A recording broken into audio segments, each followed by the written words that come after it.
होता है, बेटा बेटा होता है। नहीं समझे? अरे भैया, बेटा बाप में से तो निकलता है ना। ये तुम्हारा पाकिस्तान निकला तो हिंदुस्तान में से ही है। जब 100 साल की फिल्मों का इतिहास लिखा जाएगा तो लोग कहते हैं कि गदर का इतिहास ज़रूर लिखा जाएगा। गदर के जिक्र के बिना ये 100 साल का इतिहास पूरा नहीं होगा, ऐसा लोग कहते हैं।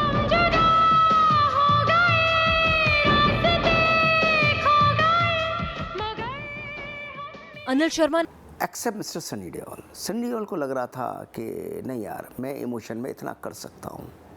हनुमान जी ने पहाड़ उखाड़ा, ये इमोशन हमारे ब्लड में है।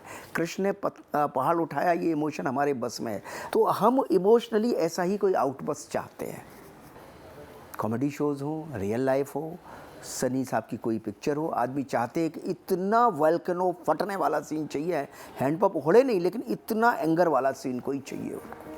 फिल्म मेकिंग को अपना शौक और जुनून बनाने वाले अनिल शर्मा कामयाबी के जिस शिखर पर आज हैं, उसकी शुरुआत उनके बचपन में ही हो गई थी। हमेशा से ही राइटिंग का शौक था मुझे। वो बस छोटी सी उम्र थी, रोज इश्क हो जाते थे, रोज कविताएं बन जाती थी। बस वो कविताएं बनने के शौक, वो नीचे गली के नुक्कड़ पे किताब वाले की दुकान से किताबें खरीद के लाके दुनिया भर के नावल पढ़ना। बम्बई आया तो आदमी ये ज़रूर सोचता है कि मैं एक्टर बन जाऊं। डायरेक्शन की तरफ कैसे चला गया मुझे भी पता नहीं लगा। अपने लड़कपन का वो दौर अनिल आज भी भुलाए नहीं भूलते। फिल्मों का जुनून इस कदर उनके सर पर सवार था कि उस समय की हर फिल्म का सीक्वल वो अपने ख्यालों में ही बुन लेते थे। यादों की बारात, अमर अकबर एंटनी और बॉबी जैसी कितनी ही फिल्मों के आगे की कहानी वो चुटकियों में बना लेते थे। कमरे में बंद हो और चाबी खो जाए। बॉबी सोची, देखी, यादों की बारात देखी, अमर अकबर एंथोनी देखी, पिक्चर दी एंड हो गई। अब इसके बाद आगे क्या? तो मैं हमेशा सोचता था यार पिक्चर ये लड़का लड़की मिलते हैं, यहाँ एंड क्यों कर देते हैं? ये विलेन मरता है, यहाँ एंड क्यों कर देते हैं? इसके आगे भी तो इनके जीवन की कहानी होगी। तो थिएटर से जब मैं वापस आता था तो उनके जीवन की कहानी सोचता हुआ आता था। घर तक पहुँचते पहुँचते एक नई कहानी बन जाती थी। ये मेरा एक मुझे बड़ा मज़ा आता था हर फिल्म का पार्ट 2 सोचने में। बचपन का शौक उन्हें मथुरा से मुंबई ले आया, लेकिन गैर फिल्मी बैकग्राउंड से ताल्लुक रखने वाले अनिल शर्मा के लिए फिल्म इंडस्ट्री में दाखिल होना आसान नहीं था। चमक दमक भरी फिल्मी दुनिया में कैसे एंट्री की जाए, ये एक बड़ा सवाल था। आखिरकार अनिल शर्मा ने इंडस्ट्री में एंट्री का जरिया बनाया अपने पिता पीसी शर्मा को, जिनके बीआर चोपड़ा से अच्छे संबंध थे। बहुत सारे बड़े बड़े लोग, राज कपूर से लेके पृथ्वीराज जी से लेके काफ़ी नरेंद्र शर्मा जी, जयराज, लता जी वगैरह। पापा का संबंध चोपड़ा साहब से भी था। चोपड़ा साहब की 3 फिल्में शुरू हो रही थी, 2-3 फिल्में शुरू हो रही थी। पति पत्नी, वो, बर्निंग ट्रेन, हम तो कब कवर रखते थे। मैंने सोचा कि कैरियर का एक मेंटली डिसीज़न लिया कि डायरेक्टर बनना है, तो अभी कैसे बने। मैंने सोचा कि इनको कोई कहानी सुना के इम्प्रेस किया जाए। कहानी सुनाने का अंदाज और कहानी बुनने का अंदाज उन्होंने फिल्म इंडस्ट्री के ही 2 होनहार फिल्मकारों का हुनर देखकर सीखा था। वो फिल्मकार थे सलीम जावेद, जिनकी जोड़ी ने एक से बढ़कर एक फिल्में सिनेमा जगत को दी थी। बस फिर क्या था, अनिल ने जावेद सलीम का अंदाज अपनाया और जा पहुंचे बीआर चोपड़ा के पास अपनी कहानी लेकर। स्क्रिप्ट राइटिंग सलीम जावेद की फिल्मों से सीखी। एकलव्य की तरह मैं सीखता गया उनसे। 3.5-4 घंटे चोपड़ा साहब मेरी कहानी सुनते रहे। 10:30 बज गए और इतना ज़ोर ज़ोर से हंसते रहे मेरी कहानी में। 8-10 लोग बैठे हुए थे। सुनाता गया, वो सुनते गए, हंसते गए, डिस्कशन, आर्गूमेंट, सवाल कर रहे हैं, ये कर रहे हैं, वो कर रहे हैं, सब चलता रहा। तो मैंने इनोसेंटली बोल दिया, बोले सर मैं तो आपका असिस्टेंट बनना चाहता हूँ, कहानी वानी तो बहाना था। उनकी पति पत्नी और वो शुरू होने वाली थी। बोले आ जाओ। तो मैं ऐसे आ गया। असिस्टेंट बनने के बाद पता लगा कि 17-18 असिस्टेंट हैं उनके यहाँ। तो वहाँ पर एक स्ट्रगल चालू हुआ कि उन 17-18 असिस्टेंट पर अपनी पहचान कैसे बनाई। वहाँ अब कोई इन्फ्लुएंस से नहीं होगा, वहाँ तो आपके काम से ही होगा। बीआर चोपड़ा के साथ काम कर अनिल ने फिल्म मेकिंग की बारीकियां सीखी और 2.5 साल तक उन्हें असिस्ट करने के बाद अपनी पहली फिल्म को पर्दे पर उतारने का मन बना बैठे। इस वक्त वो चोपड़ा साहब को फिल्म इंसाफ का तराजू में असिस्ट कर रहे थे। नारी का शरीर एक मंदिर है, जिसकी कोख से मानवता का जन्म होता है, जिसकी गोद में सभ्यता पनपती है। लेकिन आज दुनिया के कोने कोने में ये मंदिर तोड़े जा रहे हैं और आपका कानून कुछ नहीं कर पा रहा। मैंने सोचा यार देखो मुझे फिल्म बनानी थी किसी बड़े स्टार के साथ, ये मेरा तय था, क्योंकि मैंने इंडस्ट्री में 2-2.5 साल BR फिल्म में रह के एक मंत्र सीखा था, छोटे सेटअप से बड़े सेटअप में जाना इम्पॉसिबल है। तो मैंने सोचा कि यार हीरो तो A ग्रेड का मैं अफोर्ड नहीं कर सकता हूँ, अप्रोच भी नहीं कर सकता हूँ, कोई करेगा भी नहीं। मैंने सोचा फीमेल ओरिएंटेड फिल्म बनाऊँगा। तो फीमेल ओरिएंटेड फिल्म बनाने के लिए मैंने कहा वो टॉप की 2-3 इन्होंने, राखी, रेखा, हेमा, इन तीनों के संग ही किसी के संग बनेगी। वो फीमेल ओरिएंटेड फिल्म मैं कर लूँगा, वो हीरोइन होगी, 4 बड़े हीरोज से मिलेगी, 4 बड़े डायरेक्टरों से मिलेगी, अपनी सोलो फिल्म का जिक्र ज़रूर करेगी। सब कुछ सोच विचार कर आखिरकार अनिल ने अपनी पहली फीमेल ओरिएंटेड फिल्म की कहानी लिख डाली और जा पहुंचे उस दौर की जानी मानी एक्ट्रेस राखी गुलजार के पास अपनी फिल्म की कहानी सुनाने। अनिल की पर्सनालिटी ने भले ही राखी को इम्प्रेस नहीं किया, लेकिन उनकी कहानी ने जरूर कर दिया। राखी ने कहानी सुनते ही झट से हाँ कह दिया, लेकिन फिल्म की साइनिंग अमाउंट देने के लिए अनिल के पास उस वक्त पैसे नहीं थे। अप्रैल की बात है 1980 की। तो उन्होंने कहा भाई जुलाई से शूटिंग कर लो, मई जून 2 महीने का टाइम है, आप तैयारी बोले हाँ ठीक है इतना टाइम चाहिए, 40 दिन दे दिए। प्राइस की बात हुई, एक्स प्राइस उन्होंने बोला, तो इतना एक्स साइनिंग बोला, मेरे पास तो पैसे थे ही नहीं। मैंने कहा देखो जी मैं 1001 रुपये लिफाफे में डाल के ले गया था, मैंने कहा मेरे पास पैसे नहीं है, ये भी मैं लाया हूँ अपनी मौसी से उधार, ये टोकन रखो, बाकी आपको जो बैलेंस साइनिंग चाहिए मैं आपको शूटिंग शुरू होने से पहले दे दूँगा। तो मेरा चेहरा ऐसा देखती है, तो मैंने कहा मैडम आपको क्या टेंशन है, आपका 2 महीने 1 महीने की डेटें खराब होंगे, वो भी नहीं होंगे, कोई ना कोई आ जाएगा, लेकिन मैंने अगर आपको पैसे नहीं दिए और मैंने फिल्म नहीं शुरू की तो मेरा तो कैरियर ख़राब होगा। My career is more important than your 40 days, I am on more stake than you. तो ऐसा मेरे को देखा, वो लिफाफा उन्होंने ले लिया। राखी की इस फिल्म को दर्शकों से काफी अच्छा रिस्पॉन्स मिला। अनिल शर्मा का न सिर्फ फिल्म मेकिंग का सपना पूरा हुआ, बल्कि इस फिल्म से वो बड़े बड़े एक्टर्स और प्रोड्यूसर्स की नजरों में आ गए। पहली फिल्म की कामयाबी से उत्साहित अनिल शर्मा ने अपने अगले प्रोजेक्ट में धर्मेंद्र को साइन किया। फिल्म थी हुकूमत। जालिम का अधिकार रहेगा, ना जुल्म ना जालिम का अधिकार रहेगा, दुनिया में कुछ रहेगा तो बस प्यार रहेगा। मैं धर्मेंद्र का बहुत बड़ा फ़ैन था, अमिताभ बच्चन का बहुत बड़ा फ़ैन था। ये दोनों हीरो के साथ काम करना मेरा ख्वाब था, तो धर्म जी के संग में काम कर रहा था, मेरा ख्वाब पूरा हो रहा था। दुश्मनों से दुश्मनी ये दुनिया की रीत है, यही हमारा गीत है, दोस्तों से दोस्त। धर्मेंद्र के साथ काम करके अनिल के करियर की गाड़ी अब पूरी तरह चल पड़ी थी। इसके बाद ऐलान जंग, फरिश्ते और सुपरहिट फिल्म तहलका बॉक्स ऑफिस पर उतरी।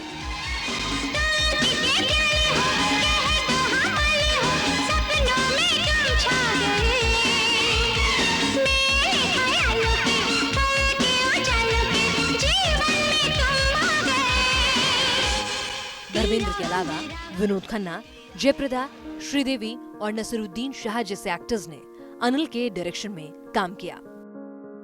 सफलता अनिल के कदम चूम रही थी। उस वक्त के सबसे कम उम्र वाले सफल डायरेक्टर बन चुके थे अनिल। इस बीच जयाप्रदा और जितेंद्र स्टारर फिल्म मां भी पर्दे पर उतरी।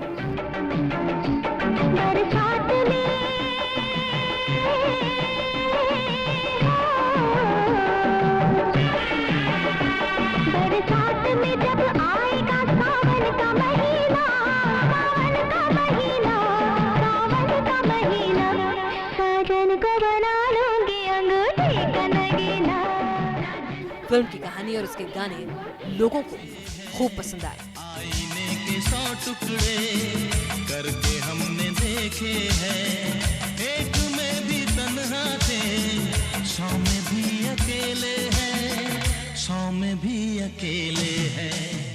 90 के दशक के आखिर में अनिल ने नई पीढ़ी के नए चेहरों को अपनी कहानी पर सजाना शुरू किया और उन्हें काफी शोहरत भी मिली। मैं तेरा दीवाना। अनिल फिल्में बना रहे थे, फिल्में हिट भी हो रही थी, लेकिन जिस कामयाबी का इंतजार अनिल को था वो उन्हें अब तक नहीं मिली।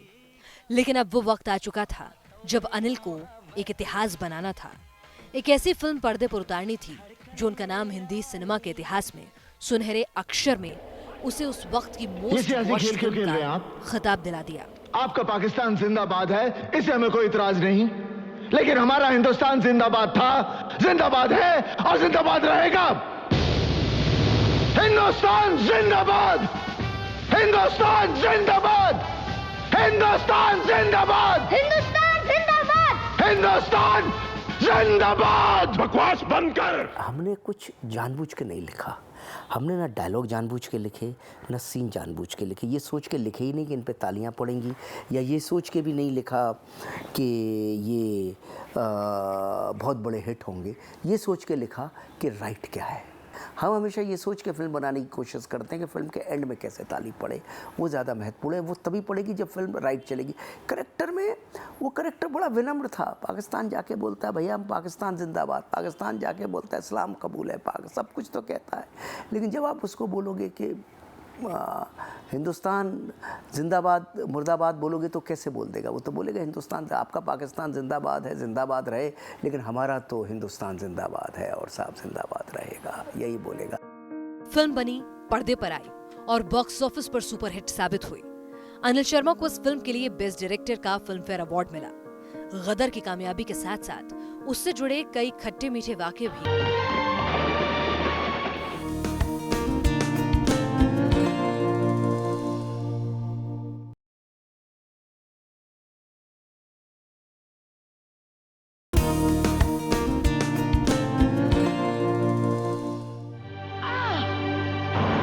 रफ्तार में चल रही मालगाड़ी। क्या हुआ कि गदर के क्लाइमैक्स में सनी दरमियान सिंह जो बेचारा विवेक शौक साहब नहीं रहे, और वो और अमीषा पटेल और उनके बेटे जीते को भाग के आना था। जीता सनी साहब के कंधे पर था और अब शॉट ऐसा था चॉपर का, तो अभी मैं बड़ा दुविधा में था। मेरा बेटा है लेकिन शॉट तो लेना है, तो मैंने वो शॉट लिया।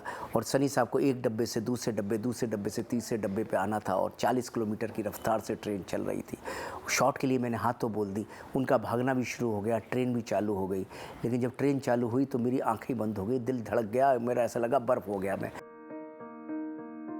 बेशक एक पिता ने इस सीन को पिक्चराइज करने में अपने बेटे की जान जोखिम में डाल दी, लेकिन एक फिल्मकार का ये सीन ऑडियंस की आंखों में हमेशा के लिए बस गया। वहीं फिल्म की रिलीज के बाद भी अनिल की मुश्किलें कम नहीं हुई। फिल्म की कहानी और संवादों को लेकर देश भर में कई जगह विरोध किया गया।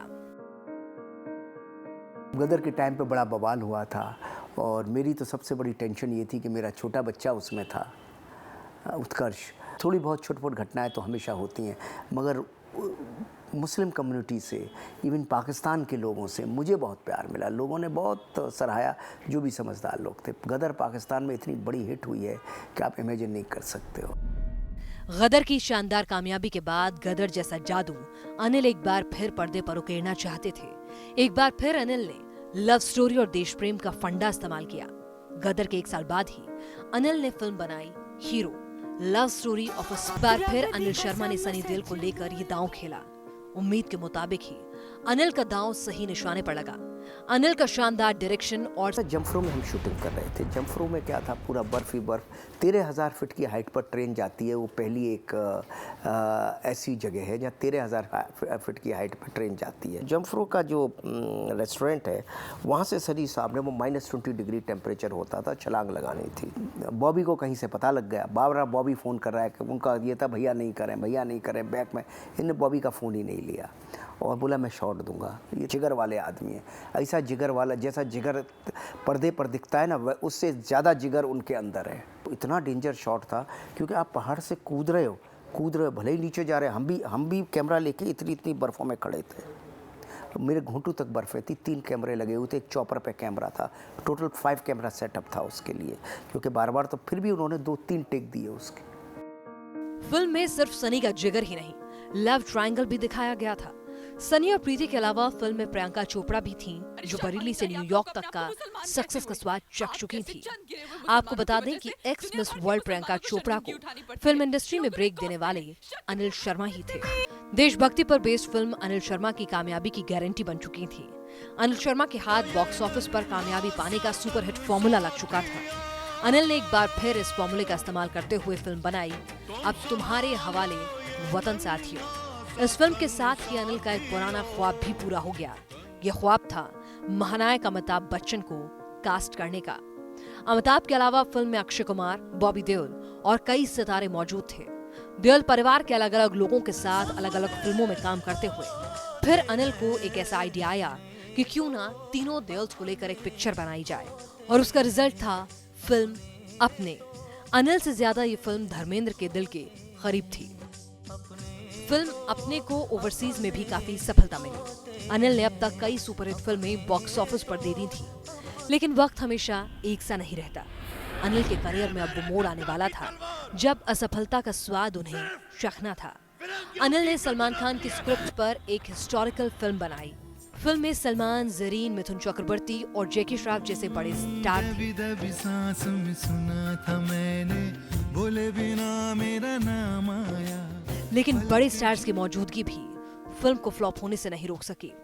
फिल्म का प्लॉट और कहानी देखने वालों को इतनी अटपटी लगी कि उन्होंने फिल्म को सिरे से नकार दिया। किसी ने आग भी उठाई तो वीर इतनी तबाही मचाएगा जो अकाल और भूकंप भी नहीं मचा पाएंगे। थोड़ी सी पिक्चर में कहीं गड़बड़ हुई और थोड़ा सा समय से पहले थी। आज अगर वीर आती तो जाने कहाँ से कहाँ पहुँच जाती। और बहुत दिल से बनाई थी। 1900 का लंदन क्रिएट करना, वो पीरियड क्रिएट करना, वो 500-500 घोड़े, वो सब इतना आसान नहीं था। सलमान खान का चेहरा और उनका अंदाज भी इसे चला नहीं सका। फिल्म की पब्लिसिटी काफी हुई, लेकिन शूट के दौरान सलमान और अनिल के खटपट की भी काफी खबरें आईं। कहीं ना कहीं हमसे कोई मिस्टेक हुई होगी, जो हमारी फिल्म कहीं ना कहीं पब्लिक को उतनी अच्छी नहीं लगी होगी। वीर की सफलता के बाद अनिल को एक बार फिर सनी देओल में कामयाबी की आस दिखी। एक बार फिर अनिल ने सनी का दामन थामा और फिल्म बनाई सिंह साहब। हमेशा बकरे की दी जाती है, शेर की हालांकि नहीं। फिल्म ने अपनी लागत से दोगुनी कमाई जरूर की।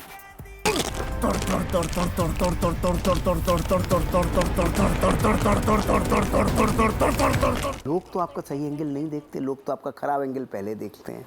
तो हम लोगों के पॉइंट ऑफ व्यू से अपने आप को नहीं देखते हैं तो फिल्म को कैसे देखेंगे। तो हमें फिल्म कई दफ़े जब भी हम कभी फिल्म को लोगों के पॉइंट ऑफ व्यू से देखना बंद कर देते हैं तो फिल्म में कहीं ना कोई असफलता आ जाती। अनिल शर्मा ने अपनी जिंदगी में कामयाबी और नाकामयाबी दोनों का ही स्वाद चखा। फिल्म असिस्टेंट बनकर करियर की शुरुआत की और फिर डायरेक्टर बनकर सफलता देखी। सफलता की ऊंचाइयां देखी और उसके बाद फ्लॉप का भी स्वाद चखा। मेरे ग्रैंडफादर पंडित डालचंद जोशी जी मथुरा के बहुत बड़े पंडित थे, सारे बहुत ज्ञानी गुणी थे, सिद्धि थी उनको। पिता मेरे मथुरा से बॉम्बे आए थे और बॉम्बे आके उन्होंने कैसे यहाँ सब अपना एस्टेब्लिशमेंट किया, वो ये अपने आप में एक कहानी है। वो बड़ा ही स्ट्रगल किया उन्होंने और फिर बहुत सारी फिल्में उन्होंने प्रोड्यूस की मेरे साथ, जिनमें मैं डायरेक्टर रहा हूँ। मेरे को सब लोग कहते हैं गदर 2 बनाओ, गदर 2 बनाओ, लेकिन मैं भी सोचता हूँ कई दफ़े क्योंकि बहुत पैसा है गदर 2 में। लेकिन ईश्वर जब कोई कहानी दे देता है, आदमी के बस में कुछ नहीं होता, ईश्वर के बस में होता है वो कुछ दे दे। अभी वो करीब 3 साल में एक आध फिल्म बना लेते हैं। हालांकि वो कई प्रोजेक्ट से जुड़े हुए हैं, पर एक बात वो खुलकर मानते हैं कि उन्होंने जो कुछ भी पाया है ईश्वर की कृपा से मिला है। गदर की सफलता का सारा श्रेय वो भगवान को देते हैं और अब गदर 2 की कहानी की तलाश जारी है। अनिल की जिंदगी का मकसद ही जरा हटके है। वो ताउम्र बस सिनेमा से जुड़े रहना चाहते हैं और लोगों को एंटरटेन करना चाहते हैं। मुझे लगता था मैं शायद इसी सिनेमा के लिए बना हूँ। मैं फिल्में बनाना चाहता हूँ, खुद एंटरटेन होना चाहता हूँ, लोगों को एंटरटेन करना चाहता हूँ, बस यही मेरे जीवन का मकसद है।